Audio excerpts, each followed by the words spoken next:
Welcome back to the FloTrack podcast. Happy Thursday, everyone. I'm Kevin Sully, joined by Gordon Mack, who I just found out, he told me last weekend he was at this wedding in Flagstaff. Little did I know you did some content. You hopped onto Twitter Spaces and started chatting with one of the fastest men in the world. Is that correct, Gordon? Yeah. I was in my hotel in Flag and looking on Twitter, and Twitter has this thing called Twitter Spaces where you can go live on Twitter with your voice and you can invite people to talk to, and people can listen to the conversation, kind of like your own mini radio station or podcast live station.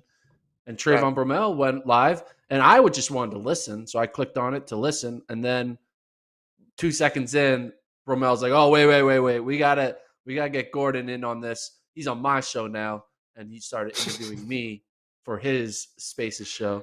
But we had a fun conversation. Talked about Marvin Bracey and him, and what could have been if Marvin wasn't injured in that U.S. trials. We talked about. I asked Bromell what's his farthest run he's ever run, and he said it was 2 miles. He ran a 7-minute mile for 2 miles, 14 minutes in Baylor, and that was it. That was the longest he's ever gone, which I thought was pretty interesting. And then I asked him what with Fred and Michael Norman and all these guys, these quarter milers coming out into his event, is he can try to invade the 400? And he said maybe not legitimately, but at least a little bit. AKA he's going to do some 4x4s, but he assured us that he's going to make sure he runs a 4x4 at a meet that no one is watching, because he doesn't want to have to deal with the people's reaction to his 4x4 split. That's no fun. Why would you do that? You gotta know when the cameras are on, or the lights are brightest. I want to see it. I know. I mean, he basically said he wants to be able to run 45 seconds. So he's not trying to run no 44, 43s or anything like that. Right. Makes sense. All right. Well, mention it yesterday and the day before. We'll mention it again. We got the London Marathon live watch party coming up on October 3rd, Sunday, 2:30 a.m. Central Time on this same YouTube channel. So if you're watching on YouTube, you set a reminder for yourself. If you're not watching on YouTube, you can set like a reminder in your calendar app or something. It's gonna be me. It's gonna be Cathal Dennehy chatting all the London Marathon subplots and storylines as it develops. Gordon is so interested. He's not going to be available to do it, but he's going to wake up to watch it in person, to witness the spectacle that is the London Marathon. Yeah, I'm unfortunately not going to be able to make it. I am at a wedding, so the wedding is Saturday night. False. So maybe I'll just be on a high from the festivities that I'll just want to stay up through the night and come into the show and talk about running. Maybe I'll do that, but I also might be passed out. So it's one or the other. And it's wedding season for you. Yeah. I guess you're of that age. You're of that age where everybody gets married. I had a couple of years like that where it was 3 or 4 weddings, and before you know it, 0. So enjoy them, Gordon. Enjoy them. Well, don't they change to baby showers, right? That's what happens. They become baby showers. Yep, and then you get past that, and it's 0, and then you just sit around looking at your own family. And then it's high school graduations, right? Oof. Yeah, but those are all graduation parties. One time period, though, not spread out throughout the year. I remember, it wasn't too long ago. You have 4 weddings in a summer, and they're all over the country. Had to be real strategic about how you planned it out. Baby showers are a little different because unless it's a close family, you're not really traveling for them, or a very, very good friend. So it's mostly local. But the weddings, figuring all that stuff, it's a fun time in your life, Mr. Mack. I hope you enjoy these weddings. I'll hold down the fort on YouTube in a dark room by myself. Yeah, these 3 weekends are kind of jam-packed. Because last weekend was in Flagstaff for a wedding. This weekend be in Rochester for a wedding. And then the weekend after that is the Boston Marathon, and JoJo's running it. So I'll be I also am going to try to – I'll be like doing half FloTrack duty, half being a fan of JoJo duty. So that's going to try to do both. I'll be like following like the men's race, and then also keeping track of what JoJo's doing.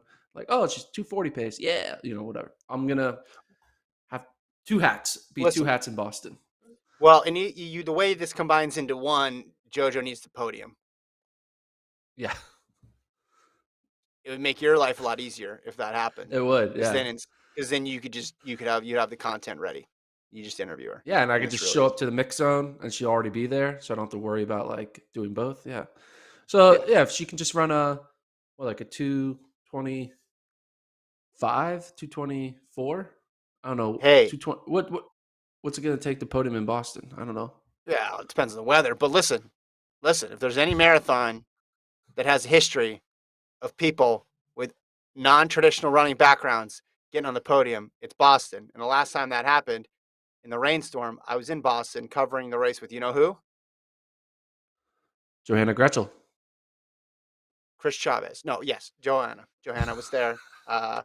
And maybe she's going to capture some of that magic. There was all these people, right? So you had Des win, and then afterwards it was like Sarah Sellers, who's a nurse, and then this other person who's like a teacher. This was a grad professor. All these, ordinary jobs.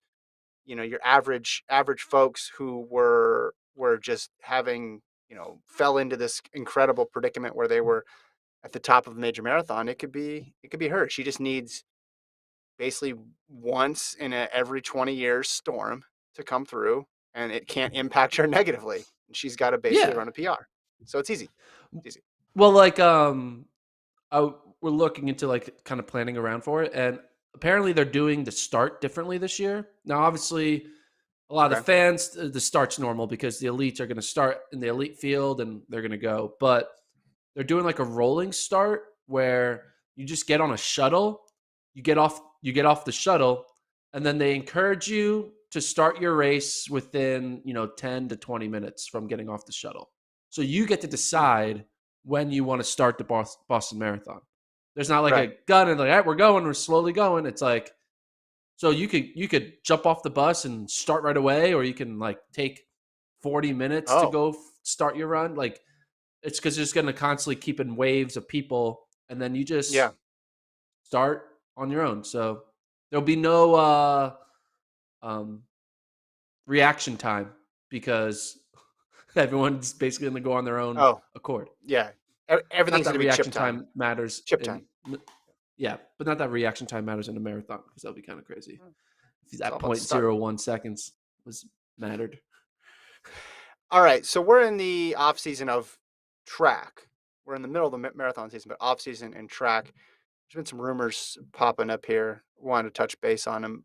Most of them circulating around fastest woman right now in the world, second fastest woman in history, Elaine Thompson-Herah. There was this reporting that she was going to leave her coach, Stephen Francis. Also been mentioned that she was going to leave her sponsor, Andre Lowe. If you go into his Twitter feed, uh, journalist from Jamaica has a chronology basically of how this story evolved here, and I'll just read a couple of his tweets. The first one says doubts over the future of Elaine Thompson.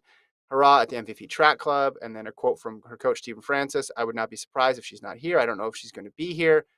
As they move along, many other things become important apart from their training. So that was on September 23rd. Then later that day, Lowe mentions that Hurrah's husband, Darren Hurrah, would be the one to take over coaching duties. And he's currently a coach at St. Jago High School. Um, then she denied it that same day, says they were just rumors. And she gave a quote saying, "You know what the news media is like. I'm the fastest woman alive. So they're going to try to create some form of news to try and distract the world. It's rumors, of course. I've seen articles in the media saying that I have died. It's always rumors. They always target me. I don't know why," she said, which I'd forgotten about that. Do you remember the story? I think it was last year or 2 years ago when there was the fake, like, Elaine Thompson-Herah had passed away story. Yeah, that was her. I Yeah, forgot. that was very, very, very strange. Like couple hours. This obviously is about something far less serious about her changing coaches. So and then it has evolved now too because there's a second part of the story where Francis is reportedly considering coaching a top international female sprinter. So we'll get to that second to talk about who that might be and what that would mean. But what do you think just about this story here? Obviously, there's been some reporting, but Thompson Ross discounting it as rumors. Do you think she would consider leaving her coach? Well, yeah, I mean, anyone, uh, no one is forever tied to one coach or another. Um, Coaching changes happen all the time, and it's not always a negative reason too. Some people just, hey, they want a different environment. It's the coach athlete environment kind of needs to always be adapting with changes Mhm. of what's important. Like when you're younger, you're able to be more focused on the training and like the environment, and like it's like you're leaning all in like it's a full-time lifelong job. But as you get older and if you achieve more, other things become more important to you, like family, your relationships with your significant other, and you recognize, hey, maybe I don't need to put 110% of my time away from my family. Maybe I can find ways to be closer to family and all that, and like my lifestyle routine, and not have to go be separate. So, this makes sense. A lot of times athletes like being coached by significant others because then, it's more time together. It's not you're not just away, you're not separate. Because it's hard to be an elite athlete. You got to put a lot of time on the track, a lot of Yeah, time just focusing on a sport. And if you're able to overlap that with yeah. your significant other, it's like kind of the best of both worlds. And you're more willing to do it because you've established, a decade of a routine where you're less likely to kind of fall off the wayside because you kind of already established the habits that your original coach built up. So you kind of could just take that foundation and run with it. You look at Well, someone like, oh, sorry. no, go ahead. Go ahead. Finish your point. Well, it's like you look at other athletes. Like I was thinking, like Galen Rupp, right? He's been coached by Alberto for like his entire life, and then Mike Smith it's taken over. But like, if we're gonna be honest, the amount of like one-on-one at of Mike Smith and Galen Rupp probably isn't as extreme as it would have been if Galen was like a 22-year-old, right? Correct. Once you once you've kind of established most of your career, a lot of the coaching becomes more minute details and not really like extreme, like, hey, have you heard about a fart lick? This is what you're gonna do. Yeah. You're gonna it's more about, having that, being that like a mental coach, right? Kind of getting them ready for races and kind of talking them through when they go through bad workouts, as opposed to day in and day out grinding, sweating, and like screaming in their face, one more rep, all that stuff, right? You kind of, hey, coach, Yeah. man, I got it. I know how to push myself in workouts. Yeah, you have the system down at a certain point and you just need to tinker with it. But the other component here, right, is the sponsorship piece of it because if she leaves from Nike to Puma, just as is the case sometimes, you want to stay with your coach, right? But if your coach or the group is sponsored by one brand and you want to take a deal with another brand, then you have to go, right? That deal is just not possible. Now we see sometimes there's groups that have a variety of different sponsors. Sometimes a coach is sponsored, but they are able to coach athletes of different brands. But Francis is named basically as a Nike coach, right? So if she were to go to Puma or any other brand, that would make it possible for this to work. But it would be And that's interesting. what I don't know what the negotiations are like because we never know what the negotiations are like, but I feel like Elaine Thompson-Herah, after running 10:54, is worth a lot of money, and that you would want to keep her because she could break the world record next year. That seems like something you'd want to keep. That that's value. Yeah, and I think that's why there's kind of like denials in like, and denials and non-denials, because I think that's what they're in a situation. Like I think there's a negotiation going on between, if I do leave, I need to have a plan for if I leave Nike, and that plan would be to, you know, shake Francis's hand, be like, thanks for everything you've done, but it's a business. You're a great coach, but obviously I'm not allowed to do this, so we'll be friends for life. But I'm just gonna go get coached by Yeah, my husband and yeah, collect the bag from Puma, and that's that's why I think the bigger story is like how much is Nike willing to go, and how far is Puma willing to go. You assume Puma's like, hey, maybe maybe I'm not sure how much they're still paying Usain Bolt, but now they're like really Yeah, ready to yeah. take all the prime Bolt money that they would have that they haven't been using yet and go all in on Elaine Thompson. I don't know, but it's definitely a good bet because even though Elaine, she's what 29 or 30 yet, 28, 29, 30. I don't think she's 30 yet. She is 29. Good call. So she's 29. She has like another good 4 years left, I think. Like of like being what she was this year. I think we're gonna have this. Maybe one of the years is an off year because injury or whatever. But I think she's gonna like she's in such a different world than like Shelly Ann, Yeah, right? Because Shelly yeah, Ann obviously, while she's good, she's fighting up against Father Time, right? But Elaine, man, she is going to be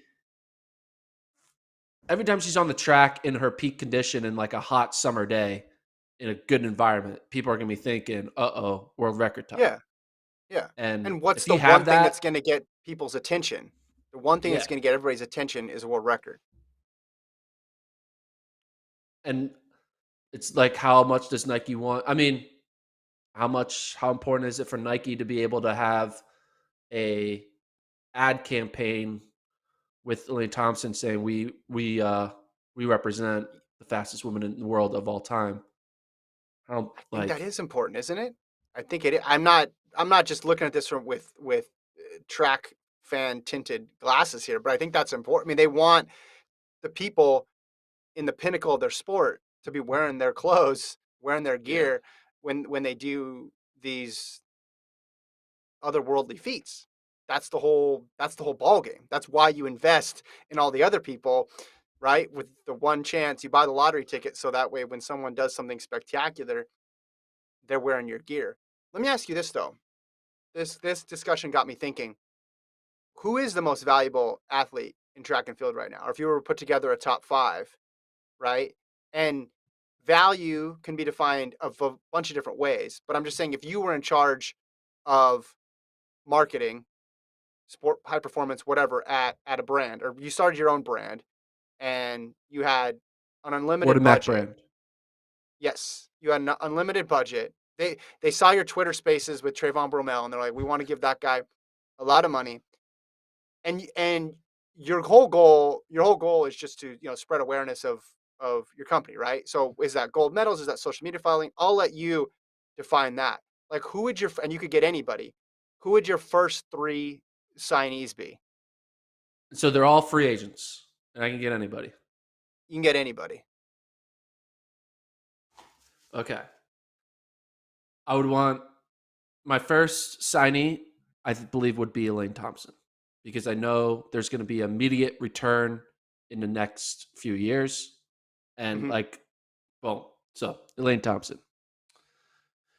My next athlete, can we get five? Can we go to five? I need five. Sure. Give me your five. Okay. Give me your five. Next athlete would Five be most valuable athletes. Kipchoge. Kipchoge. I'll get Eliud Good Kipchoge pick.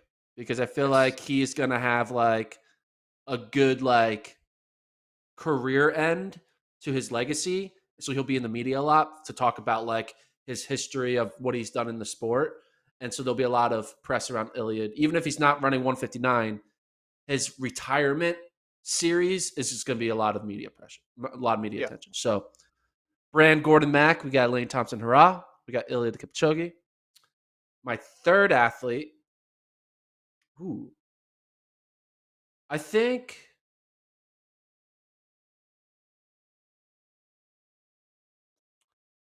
I'm an American-based company. Yes. In this hypothetical, you are. Yeah. I think I would go with ooh. I have to like it's gonna be a tie between Well, you either get five. You get five. So you get no, three yeah, but more. I don't want to use both. Okay. It's either gonna be Nico Young or Cole Hawker because Wow. this would be my Wow. investment to get like ahead of it. But You're probably jumping I'll probably way up there. You're jumping over a I definitely would lot of lean more people toward there. I would lean more towards Cole Hawker because he's already starting to prove it.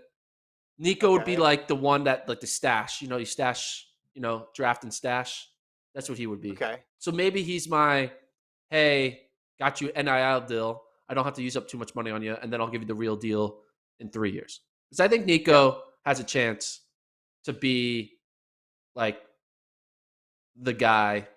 But we're not talking about that. I'm talking about right now. I'm talking about who you Yeah, signing right but now. I'm not right talking now, about your when you start 10-year a plan. business, you You have during an business, unlimited I budget need the though. right nows. But you can get him as like your ninth pick. With that, he does not Okay, involve unlimited budget. No disrespect to okay, him. He's not an unlimited budget guy. I'm saying true, true, unlimited true, true, budget, you true. get 5 people. If you want Hawker, that's fine. That's fine. You can I have him. want Hawker. I want Okay, go. Hawker because he's going to be the face of distance running in the U.S. So I want Okay. Hawker.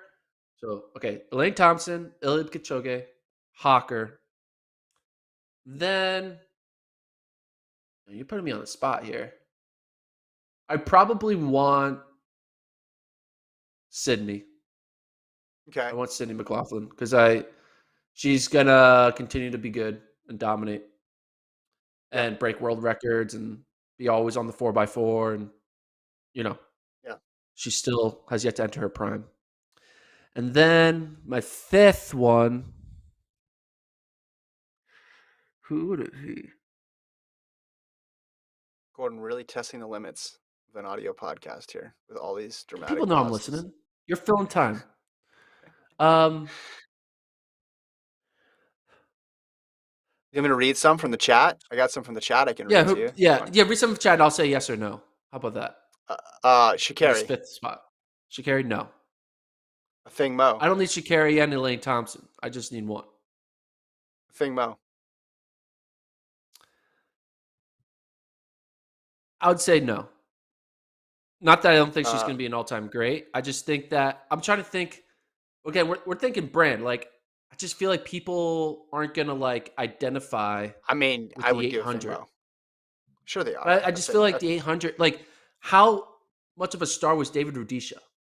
I feel like David Rudisha was the peak of stardom in the 800, but But this is more if this is people an knew who. if this is an American-based company, though, I think a thing Mo matters. I know that people pay more for milers, but I never understand it as it's like, nope, no one in America is really ever going to get behind someone who runs the 800. It's kind of weird to me that we think about that. I think she's a superstar. She got star qualities.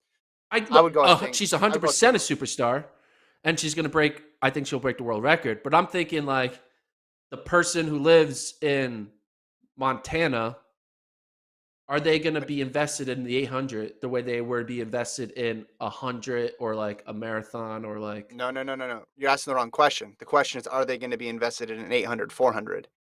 And the answer to that is yes, because everybody's going to be invested when she starts being able to do the double in a couple of years. So a thing mode would be on my top five. We got a couple here. I'll throw out some other ones from the chat here. Ryan says Shrika Jackson, Elaine Thompson, a thing mo, Fred Curley, Sidney McLaughlin. Someone mentioned Jakob Ingebrigtsen. Ingebrigtsen be I thought interesting about Jakob, because right, but if then it I was went global, American. yeah, because obviously the mile. I just talked about how the mile has cachet, so you want Jakob in there, but I don't know how much pull in the United States. I'd go Thompson-Herah. I think it's a great pick. I'd go Kipchoge. I'd go Sydney. I would go a thing Mo. And then my fifth Oh, spot, I I mean, have I my might fifth. even, okay, who's your fifth? Tara Davis. Tara Davis for your number five. All right. Yeah. She's on I those, think she'll start winning what are those and she'll be ads that I doing see all the she'll, time with Michael Phelps? yeah, Nordic Track or the something like that? Nordic track. Yeah. Yeah. Yeah, I'll do Okay. Tara Davis. That would be my fifth. Because I think she will do a good job at being relevant in the like Tara and yeah, that's what I think. So yeah. Someone says Warholm. Warholm would be a good pick. Again, I just don't know internationally. I mean, it's interesting. Men's 100, like you think you'd want to lock somebody down in the men's 100, but you just don't know who that person That would guy be. is. So that Yeah. that that'd be It's tough. a So risk. I might be inclined to go Shikari again and just have two women's 100-meter runners, have a thing Mo, Sydney, and then Kipchoge there as well. I think Warholm, man, if I was a Norwegian based company, No brainer. First two picks, Warholm, Ingebrigtsen, Warholm. I don't care what order. That's where I'm going, but it makes it tough. Um, so there we go. I thought about Mondo, but or It's Krauser, tough. but it's like It's they tough. kind of already they've already done it. So it's like, how do they get? How do they go? Like, what do they have left to do to impress? I mean, winning the championships, but like, you Yeah, know, 30, 50 people win a championship every year, every other year, right? Because there's all these events. So yeah. I don't know. Kurt, Kurt says Noah Lyles as well. And again, it's just tough within that men's sprints because there's so many people there right around the same neighborhood with similar accolades and achievements. So it's real tough. It's real tough to say, okay, well, this would be in my top five. I mean, obviously, you'd want to if you're starting a company, you'd want to have a men's sprinter in there. It's just like, well, which one are you That's going the to pick? problem Yeah, which one? because you know whoever you pick, you're gonna be like, oh, I should pick the other guy. You're like, oh dang it. It's Exactly. like gambling. Oh, of course. Take the under and it's the over. Take the over, it's the under. What are you doing? In the chat, Trayvon Bromell says marketable on and off the track. I like Gordon's lineup, so I hope that actually is Trayvon complimenting your lineup, Gordon. I don't know. I just yeah. That's what you're trying to think. So yeah, Yeah. Iliad because he's gonna get the retirement ceremony. Uh, Well, and Elaine marathons are Thompson-Herah big. because she's gonna break the world record. And marathons are big, right? They're Yeah, very yeah, marketable. Elaine Thompson-Herah, she's gonna be the face of sprint. Like more people are gonna be talking about her than Coleman or Fred Curley. Like because she's just in this perfect yeah, situation of I'm breaking the world record. Again, now that could change a year from now when all of a sudden this group of 5 or 6 guys just for some reason catch fire and have an incredible yeah, yeah, 2022, and then 2023, I'm like, I need all of them. So, yeah. so yeah, Elaine Well, Thompson, Iliad, Sydney, Cole Hawker is my American distance guy to get all those high school kids excited about track and field, and then Tara Davis. Davis. So yeah, you got a mix there of like different event disciplines as well too. You're covering a lot of bases. I like see with Kipchoge, there's such a huge value over replacement with him because the next best marathoner is just it's a mystery.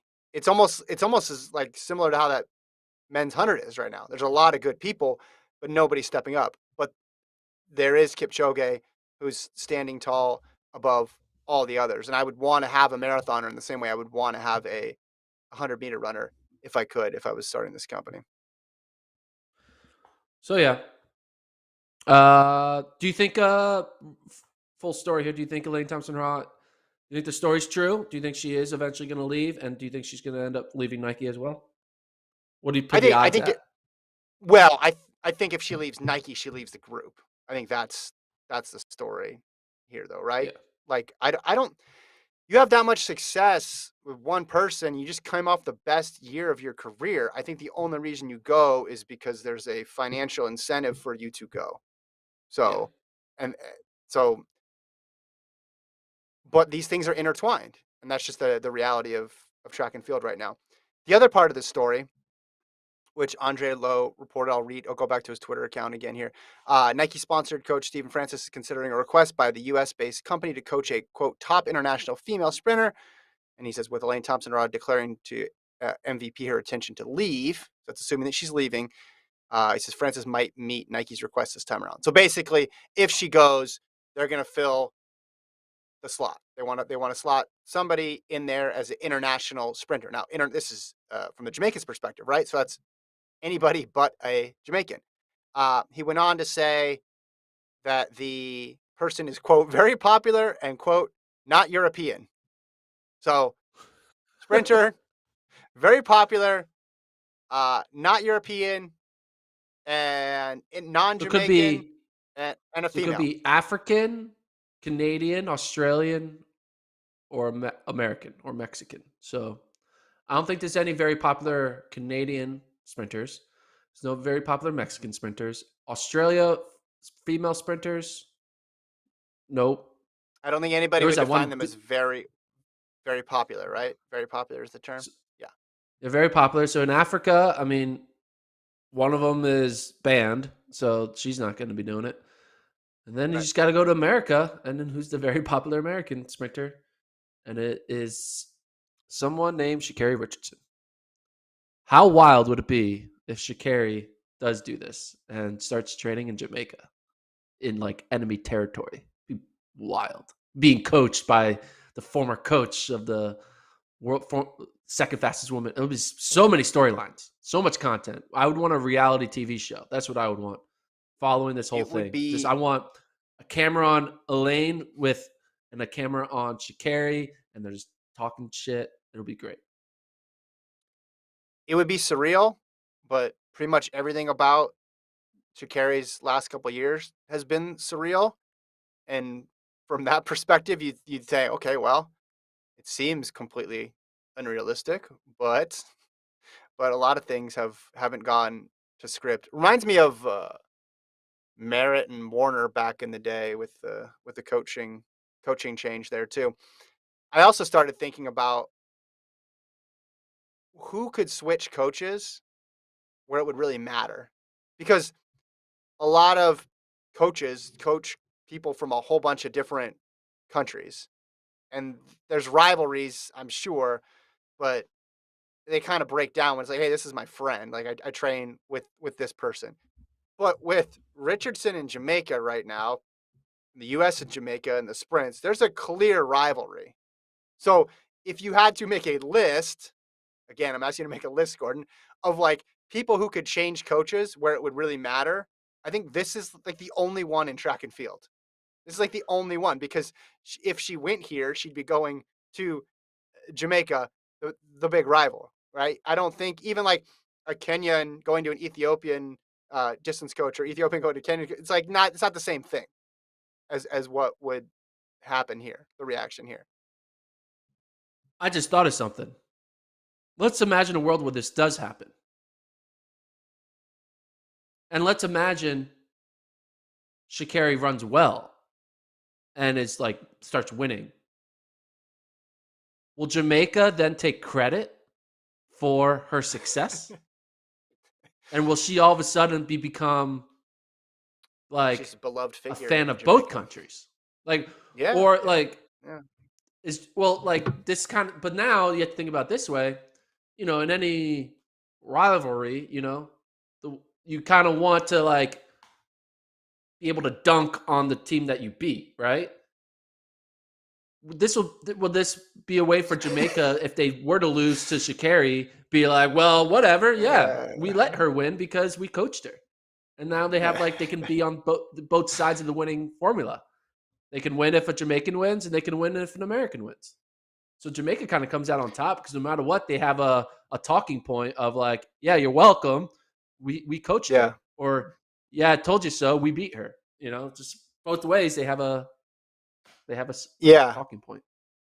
I just don't know the likelihood of this happening. It's not as if she's still in like a college training environment, right? She's with Dennis Mitchell, with an established pro group, with Nike, and but when they use the words very popular, that fits. I mean, I guess are you talking about very popular in the track sense? Or are you talking about very popular like in sports sense? Because it's only her if you're talking about very popular in sports sense, but in track, I guess it could be interpreted differently. Like someone mentioned, you mentioned it could be someone from Africa, right? So like Marie Jose Talou, but to me, that's not the same in terms of the level of popularity. But it could very well be someone that we're not even This thinking about here. also could just be bullshit, right? And it's kind of Negotiating just like ploy it's just like not real, and that or she has no rumors, you're saying. intention. Yeah, just made up rumors. That could also Well, just for he's something for us quoted to talk those. about. Well, but he's quoted in this story. No, but I mean, he's quoted as saying he's considering coaching him. There's not saying who the person is. He says this is in the Gleaner. I am a Nike coach, and Nike considers me to be their best performing coach, and they want as many Nike athletes as they can to get into my training situation. Love the confidence. All I can say is that Nike has the right to demand, maybe not demand, but advise or request that I coach people they want me to coach. Um, He talks about all of his successes. He says, I can tell you when the season starts who I'm coaching. This is always a process, which is in play every year. But as long as I have Jamaican Nike people around, we usually stick with what we have. Then the story says, however, with Thompson-Herah looking for a way out of the club, a slot might have opened up for one of Nike's other top names to join Francis's training program. I I mean, mean, it's I would also still say that the chances of this working out this way with Richardson are low, but it's fun to entertain it just because of the history. yeah, I'm sure the Philadelphia Sixers would be more than willing to coach Entertain, LeBron James, uh, but he's not saying her if he name. wants if he wants to come to Philly, but he's not. So like it's a made up scenario. Like so it's like just be saying you oh yeah, I would totally do it doesn't mean it's actually happening because you have the other side like she has to be willing to want to go and Nike has to be willing, so I But don't he's not think saying her Nike's name. like He's just saying hypothetically. yeah, He's saying then there is someone. This stuff happens all the time. But the problem is, what's his definition of star versus our definition of star? It's a big mystery game. You were saying Nike, like, would they want to move her? Basically, I don't think Nike is going to I be don't know. like, you must leave your country and go to Jamaica. Like, no, like they're not going to do that. Yeah. That's not how it All right. works. Like, Gordon just throws cold water on it's, him. I mean, yeah. they do push for coaching changes, though. I mean, that's been established, right? Like, But that's pretty clear. but Nike's like loves Dennis Mitchell too. So Well, why would right. they That's what I'm saying. push? It's a Nike group. That's what I'm saying. That's why this Yeah. doesn't really come together. I'm saying if you had just a random coach or you're sticking with the person you're working with in college, and then they're looking at you 2 years out of college, and like, hey, you need a more professional setup. Let's have you move on somewhere else. That makes a lot more sense than someone who's already in that professional group taking them out of it. I just think it's fun to talk about because there's not really another athlete in the sport that could change coaches. There's not really another coach in the sport that could create this much interest and create that sort of storyline that you're talking about of like, oh man, right? Like this just took a plot twist. Like this story just keeps getting more and more interesting. Like the Jamaicans were criticizing her and her biggest rivals, and now she's being coached by a Jamaican. Whoa, like what's gonna like it just seems the narrative arc is just too compelling to turn away from. We'll see what happens. I'm betting it doesn't happen. I don't think she would do it. I also think Shakari's going to be like, no, why am I doing that? No, I like where I Yeah, live. I agree. Like, I Shakari's like I the agree. last person who would be like, yes, Nike, whatever you say. She clearly is not following the orders of people around her by just doing her, so I think she's gonna, I listen. yeah. I think it's a long shot. I'm just this is what folks are talking about, especially when they use the terms that they used. Going back to our marketability conversation, Rose brought up a good one. Rose Runner. We forgot about Safon Hassan as potential top Yeah. five. I think I might consider her because when she inevitably runs a marathon, she's going to get paid a lot of money to do that, right? Everybody wants Yeah, to see what but Safon Hassan would do in a marathon one day, and in the meantime, she's going to rack up. She's going to rack up anywhere between 1 to 3 medals every single time she's at a global championship. That's a good investment. yeah, I like my five though. So if those five Your five's an athletes, interesting group. yeah, if those five athletes are listening right now, hit me up. We can Come on, do Troy. it. Let's start a company. I will buy you out of your contracts. I'll put a lien on my parents' house to get the money, and then we'll go all in on the Gordon Mack brand. I'll Put start you making a all in a logo. giant house. Have your lives taped and say things get real, or how Yeah. and stop getting You guys stop can all getting move down polite to and start Austin. getting real. You can move all down to Austin. I have a spare bedroom, so I would have to. One of you can stay there, and then we'll figure out the other. One, someone can sleep in this office. I'll move my office, so we'll figure it out. It's gonna be good. Let's do it. Gordon Mack uh brand. there there were some other. I'm gonna see if anybody else had one on the chat here. No other people for the top five. I think we got a good group. I think you have like a good pool of 15 people to choose from. Um, other contract changes. I don't know. Do we want to talk about anything else? Anybody changing groups? Yeah, I mean, Nothing El as big a Don. news as that. Yeah, well, you start with the headliner and then you keep going. This is the C segment or the D segment, whatever. Ella Donahue, she is joining Pete Julian's group. She had the ability to return for another year at Stanford, but looks like she Mhm. opted to stop going to school. Don't blame her. Collect the bag.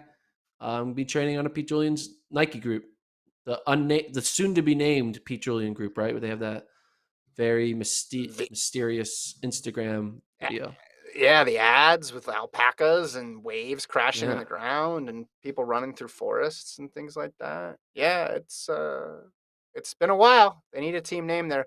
So I mean, Hasey's in the group now though. Like Ephraimson's in the group. It's taking on some some different members for sure.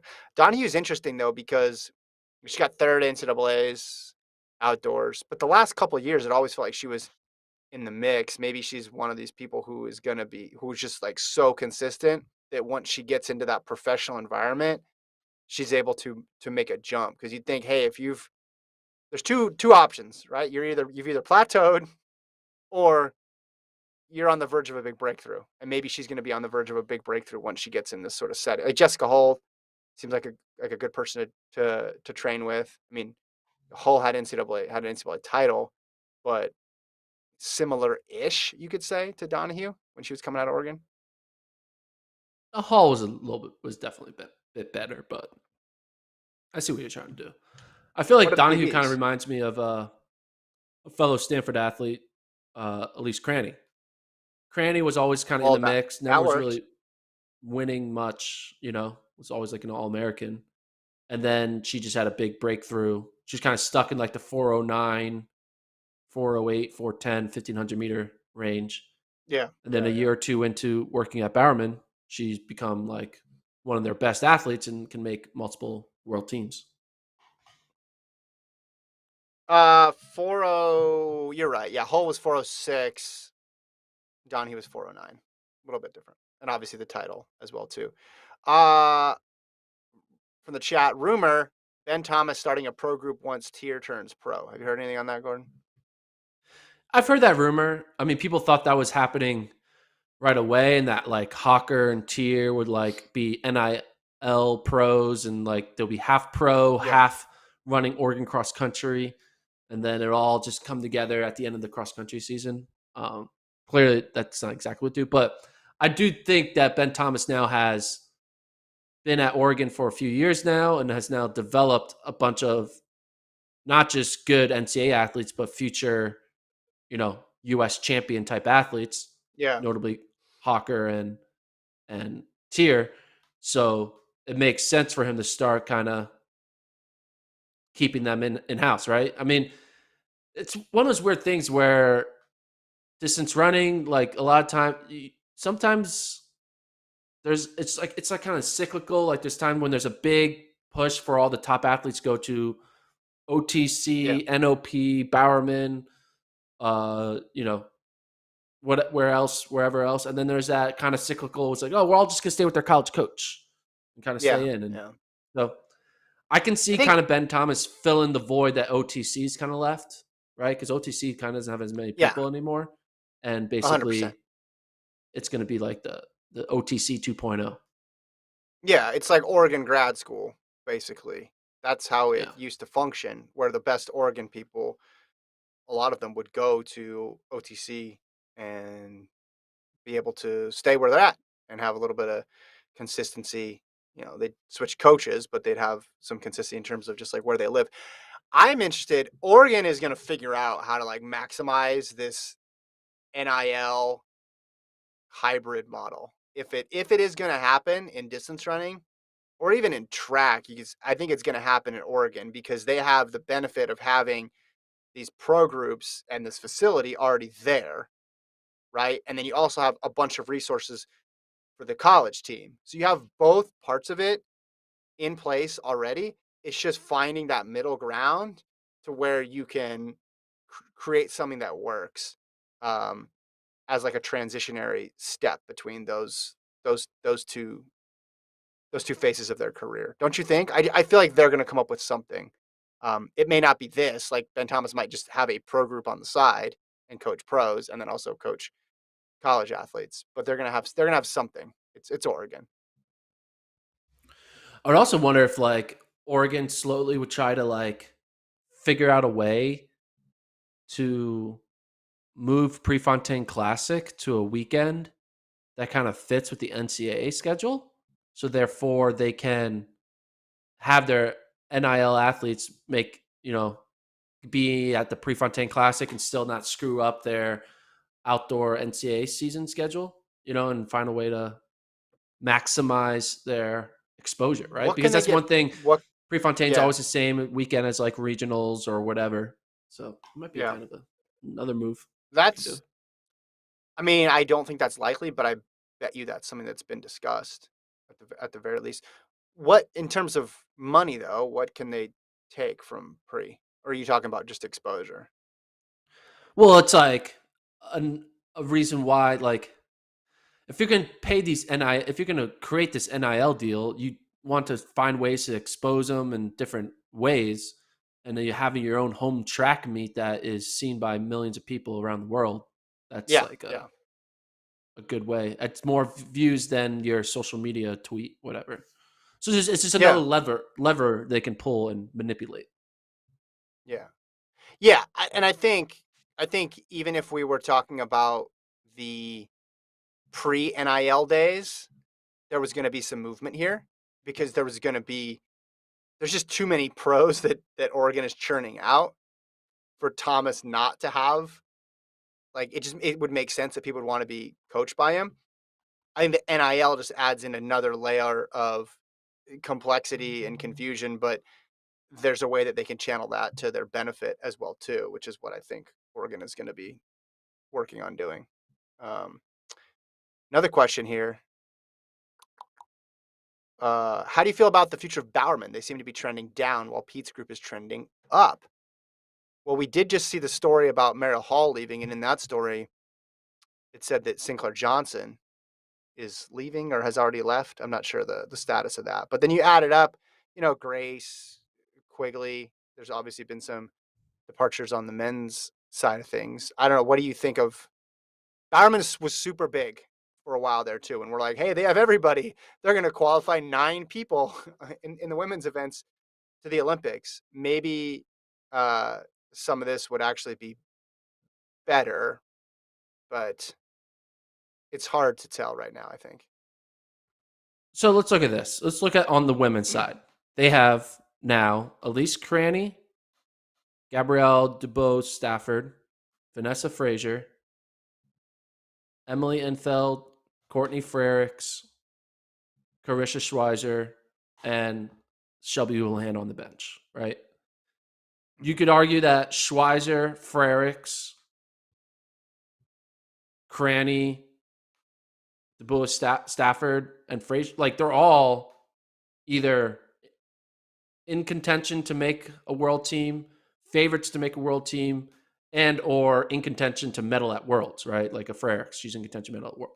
So like they have a strong 6 female athletes that are none of them really developmental at all. They're all like we are in our prime and we can either make a world team, win, or even medal at worlds, right? And then on the men's Yeah, side, I mean, they have Mohamed, he's top dog.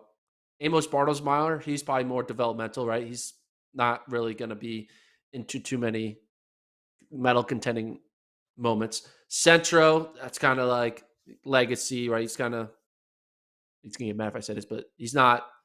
He's on the back half of his career. Grant Fisher is uh still in huh. his prime. Woody Kincaid's still in his prime. Chris Derrick, he's kind of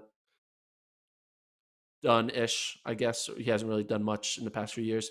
Jagger, he's been hurt, but he can Yeah, make a comeback. McGordy is strong. Lopez Lamong is good. Mark Scott's been running well. Josh Thompson, yeah. he's in the mix, and then Carrion Tuntav- Did you mention Ahmed Yeah, I Tuntavate? mentioned Did you Mohamed. mention? Okay, yeah, yeah. So they have 1, 2, 3, 4, 5, 6, 7, 8, 9, 10, 11 guys, 12 if you count Chris Derrick. So they have a big roster. So yeah, there are people leaving, but I think Yeah. this is kind of needed to happen. They got a little too fat, not there's just too much. They went from a little bit to the too much, and now they're kind of recalibrating to like a more healthy load of athletes, in my opinion. Yeah. And The like question is like just are those at like how the quality of those athletes though, right? Because if you cut your roster down to 5 or 6 people on each gender, or 7 or 8 people on each gender, it's like, all right, well, you have fewer opportunities to miss, right? In terms of making teams. I did see someone posted in chat, and I just confirmed it. Sinclair Johnson is going to join Pete Julian's group. She's going to stay in Portland, and she's going to park in the same parking spot probably, and then just run over to, yeah. to Pete's group instead of Jerry's group. So, I mean, if you're just comparing the two, there's definitely a trend here. But here's the thing: they have, just looking at the 2020 trials, Cranny and Schweizer Yeah. were Yeah. both made a team in the same event. Fisher and Kincaid both made the team in multiple events. And then Frericks in the steeple, and Jaeger should be still relevant, hopefully, in the steeple Yeah. because he was hurt. Yeah. But like just from American base, having two people finish top three on both the men and the women's side in a Yeah. marquee In the distance five. event, whether it's a 5 or 10, Yeah. they're Yeah. like still relevant. Like they're not like Yeah. disappearing. I think it's kind of, sometimes you see it more when you look at like the women's 15 and the men's 15, right? Because it was like Yeah. you saw Central kind of like fall off, and you see the emergence of like a Yair Nagoose and Nicole Hawker. Then on the women's Yeah. side, you saw the two New Balance women, right? Or three New Balance women, right? It was all New Balance. They went 1, 2, 3. Yeah. Yep. You kind of feel like, oh, they're falling apart. But in reality, they're not. Like, I think anyone in their right mind would love to have the Bowerman Track Club roster. So Yeah. I think Yeah. things are I'm not fine. saying. Well, yes, I'm not saying they're panicking. I'm just saying it's different than what it was, because they had people 800 to marathon, right? That were medal contenders, and they're putting on the American side, I think, multiple people on on teams on the women's side in particular. And that's just it's gotten difficult to sustain that, but that makes sense. You go through bumps along the way. So Pete's group will have. I mean, they always seemed a little bit more shorter distance focus, just because so much of the attention's like on Donovan Brazier, and I guess Raven Rogers on the women's side too. And then, well, but I mean, Suguru Osako. I mean, how do you marathoner? Jenkins is I longer think that stuff, right? Hasay is longer stuff. So they're kind of spreading out in a way. It's interesting. 800 a marathon. what I want to know is, eventually a thing Mo isn't going to be coached by Texas A&M. Like that's going to happen Hmm. eventually. Where does Yeah, she go? She's going to be to like the the Gordon big, Mack Track Club. Remember, didn't you yeah. pick her? I didn't pick her. Well, I'll she'll be on my track club. I'm not gonna. She's not gonna be on my brand because I only got 5 slots, and I just didn't give her one of the 5 slots. Yeah, I'll yeah, give her yeah. the 6th slot, but I only got 5. Do you think she will? All right, Do you well, think? Where do you think I think Mo I will don't know. go? You don't know. I don't know. I don't know why would she ever leave? If she keeps doing this, why would she ever leave? There's I no mean, why reason to Donovan think that Brazier a thing. left? Well, but Donovan Brazier wasn't. You keep doing this a thing, Mo Donovan Brazier comparison. It's just insane. She won a gold medal after her freshman year. It's not the same thing. Hold on. I want to get to these other questions though. As Okay. much as I want to speculate about what a thing Mo is going to do in 5 years. I mean, if she keeps improving, I don't think she's going to leave. Kurt asked, any news on Dark Sky? I guess we're doing inventory on every group here. Dark Sky, Gordon. And then he asked about Puma as well too with the North Carolina group. Dark Sky. They're having a little bit of. Obviously, we know some of their key athletes have switched sponsors. Notably, Rachel Schneider, right? She now with Hoka. I Yeah. think Emily Durgan left, and their coach Shayla Houlihan is now, well, their assistant coach Shayla is now coaching at a California school. I think UC Santa Barbara. Yep. Santa Barbara. I think what they're planning on doing is, I think they're doing not a rebrand. It's still, they're just kind of. I think the chaos of the trials happened with the whole Under Armour shoes, where they weren't able to get Under Armour's basically spikes were not ready for the craziness of the super shoe that all the other brands were ready for. And I believe Under Armour has a shoe now that will be the same standard as the rest of the field in 2022. Yeah. So they're still going to have Winnie Colati, Sharon Lucchetti, Bia Simbasa is there. Pat Casey, who's retired, is going to take on a coaching role. So Mhm. they're gonna just rebrand and they'll be back in 2022. And then Mhm. Puma, they got Dressel, they got Blaze Farrow. I'm not sure if they're being sponsored by them, but they're joining that group. Blaze Mhm. Farrow, Patrick Deaver from Tulsa, and um, John Dressel. So they're going out to North Oh, Carolina, training with that crew. there you go. There's So the updates from Gordon. Wow, a little inside info there. If you stayed to the end of the pod, that was good. Good stuff. That's it for today's episode, though. We're gonna end it there. London Marathon. Last plug for the live show. Sunday, October 3rd, 2:30 a.m. Central Time.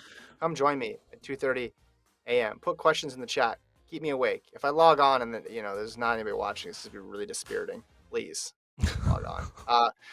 Thanks to Colt for producing. Thank you to my co-host Gordon Mack. We're gonna be back Monday, Wednesday, Friday next week. It's all gonna be live on YouTube. Normal show, normal schedule. It's gonna be great.